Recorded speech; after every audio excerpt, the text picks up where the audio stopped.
Hello, everyone. My name is Christian, and welcome to my hobby blog. Uh, we just got off the final episode of the animated Batman series review, episode by episode. For those who haven't watched them and are watching this, I highly recommend the Batman episodes. We do not go off topic at all in them like we did with the Zatoichi episodes, but they're just as good, if not better, than uh, that series because there's just so much to talk about with Batman. But that's not why we're here today. Today we introducing the Withering Watchpile series, and there are a few changes that we want to do. And before we go into that, I guess I shall introduce my guest onto the channel. Welcome back, Cultflixflix24. Thank you for joining. I know this will be a pretty short talk, but it's still fun and always fun to talk. Thank you, Christian, for having me again. It's always a blast, and I look forward to our future content, like I said before. And everyone, check out our Batman episode by episode. It's excellent. I recommend it. But we're gonna get into a new segment of Withering Watchpile. I'm excited. I'm happy to be back and look forward to it. Thanks again for having me, Christian. You're welcome. So for those who are not familiar and who, because it's been about half a year, we just looked since we've done an episode. So, and my channel has grown, I think, at least 100 subscribers since then. So there's a lot that has gone on since we've done one. So I think it's time to sort of reintroduce what the Withering Watchpower is. And the simple sort of pitch for it is that there's a theme that we choose for the week or for the episode. So that can be 70s horror, westerns. It can also be focused around companies. So we've done episodes focused around Vinegar Syndrome and Severin. And I think we also did a Criterion one and Error Video. We've done a lot, shockingly. And each of us watches 3 films pertaining to that theme. We're not strict about it. I know I've cheated a lot with some of my movies, pretending as if the demonic possession films, but the one I chose is like very, slightly related, but not really. But and what we do is once we have our 3 films, we don't tell each other what we're watching. And I know Cultflix here, he doesn't post on Letterboxd which movies he watches, so it's a total surprise for me.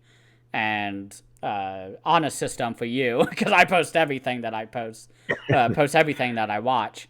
So don't go on the, or at least if you do, pretend to be surprised. But we start from our least favorite one that we don't like, and we work our way up to our favorite ones.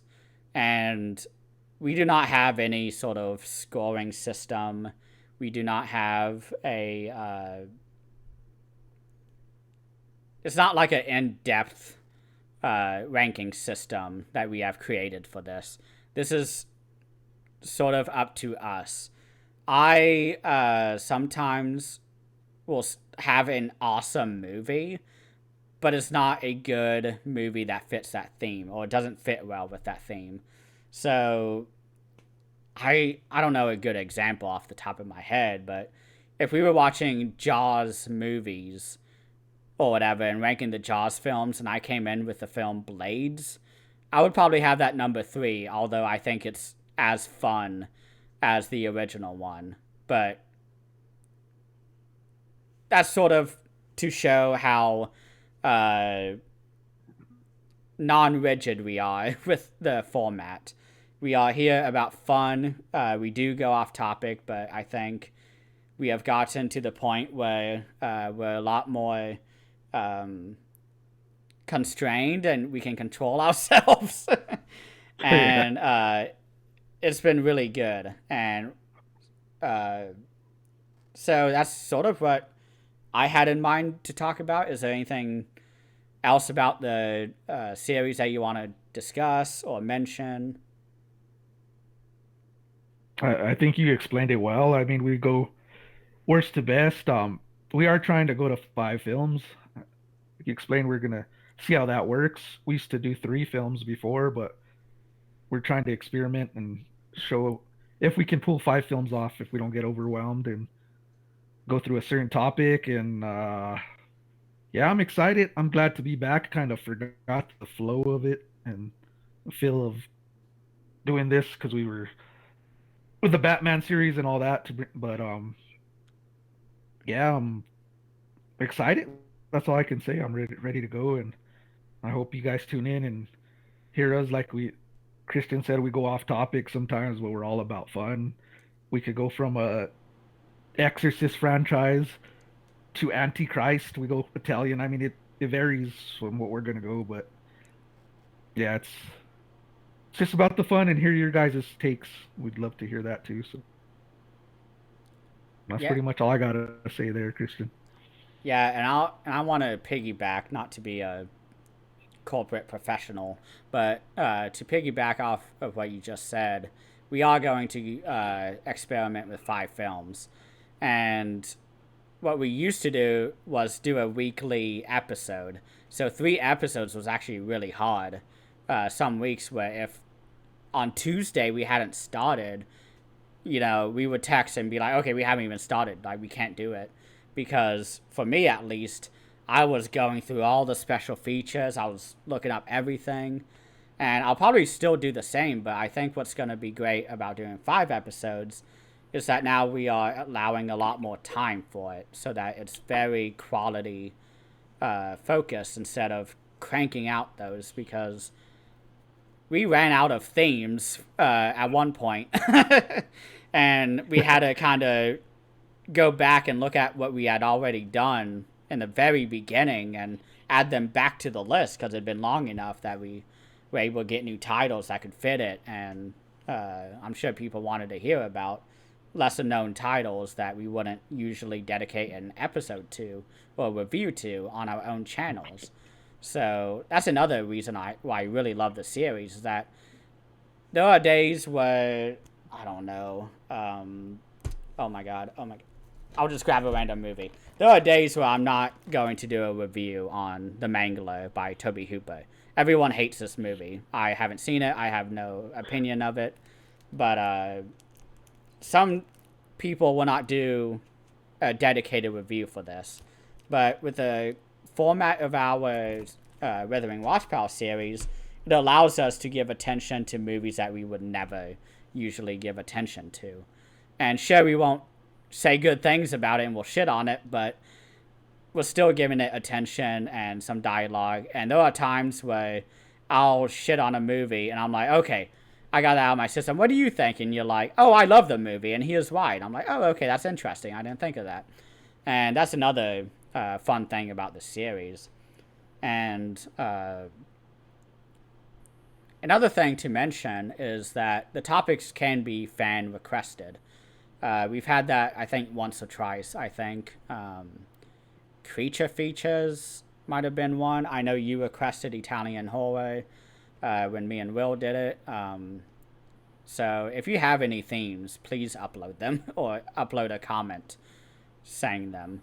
And I guess I can just read off the list of what I have now, and then I can reveal what my chosen topic is, since I'll go first in the choosing. But here's sort of the list that we have. There are about 30, I believe, maybe 20 to 25. I'm just kind of roughing it, or eyeballing it, sorry. So the first one is female-led action. So Cynthia Rothrock would probably be a really fun person to go to, because you're going to get quality. Just you can't throw in a comment. And then another one that, is...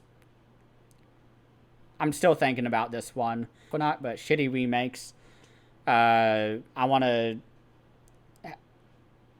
not just shit on movies. So that's sort of like it's very subjective, but I need to not dwell so much on these themes. But next one is home invasion. Next one is robots. After that is Hammer Horror, Full Moon Pictures, so that's another label, dedicated one. Erotic thrillers, which is a very far-ranging one, which I think is the most exciting one for me, is these Vega ones, like erotic thrillers, Italian horror, because there's so many years of movies that fit that. And then the following ones from here to the end of the list are ones that we've already done, but we're going to revisit. We have the Arrow Spotlight. We have a Jallo episode. We have a creature feature one. We have Westerns, which was a very fun one. I think all three of ours were all masterpieces. That was a really great episode. I recommend everyone go see that one. And then we also did a Monster Mash one, dystopian, post-apocalyptic. We did revenge flicks. We did 70s Japanese films. We did 80s action. We did sci-fi. We did Vinegar Syndrome. And that's really all we have right now. But maybe off the top of your head, are there any like glaring ones that you can think of that we should add? I was kind of thinking in my head, samurai films. Yeah. Maybe we could do like a samurai kind of topic. It could be Japanese. It could be American if it just has a samurai story or feel to it. I was thinking Mm-hmm. because I know that'd be some both of us are kind of interested in Oh, yeah. those films. Yeah. And one that I just wrote down is silent films. I don't think we've talked about a single silent film yet. And I think that would be a very interesting one because silent films I have a hard time with personally because of the sort of hardness to, or the impossibility of me being immersed into the movie. I don't know why I cannot. I went through the early woman filmmakers box set from Kino Lorber, which is very good. It's a very important box set. But I got about halfway through the set and I was just like, I can't really watch anymore. This is like more of a, like those type of box sets are a lot more of just history studying and looking at, you know, the world 100 years ago, literally. I mean, those films and those box sets were released in the 1910s until the 1930s at the latest. And those sets are really good. And silent films, there are some very good ones out there, which I won't talk about because I may rewatch them and highlight them so people know about them. But this is sort of the point of the series, is for us to go and explore uncharted waters that we usually would not go in. So that's really all I have left. Is there anything else you want to say before we close up? No, that's pretty much all I had to say too. It's interesting, like you said, to explore other genres and experiment. I mean, we could go. I mean, we could get another one. I was thinking about is I can't say it right, but neo noir films. I don't know Oh, if I said neo it right. noir. Yeah. Noir. I slaughter the name, but I've been really getting into those as well too. It'd be, I mean, those go from the early 1900s to common. There's common ones. I mean, recent, not common, but recent films as well in that genre. So you could go different aspects on that one. I mean, different time eras. Mm-hmm. And I just had a really fun idea, which is that we do our birth year. We only watch movies that were released in the year that we were born. That was one that I just thought of, and I was like, that would be a really fun one. That's a good one. We gotta do that for one of our birthdays. Yeah, Around that that'd be time, a that'd good be one for fun. that. Yeah. That'd be cool. Oh, that'd be great. We do an episode like around your birthday where we only watch movies from that year, and then when it's my birthday, we'll only watch movies. Ooh, that's a good idea. That makes sense. That See, makes this a is lot of sense. why. Yeah, that'd be an interesting topic. I'd be all for that for sure. Okay, well, I think that is it for tonight. Thank you, everybody, for watching, and thank you, Cultflix, for joining me back. This is very exciting. I'm so happy to begin this chapter again. Yeah, man, not as much pressure, but exciting as well. So thanks again for having me, Christian. It's always a blast, man. Look forward to it.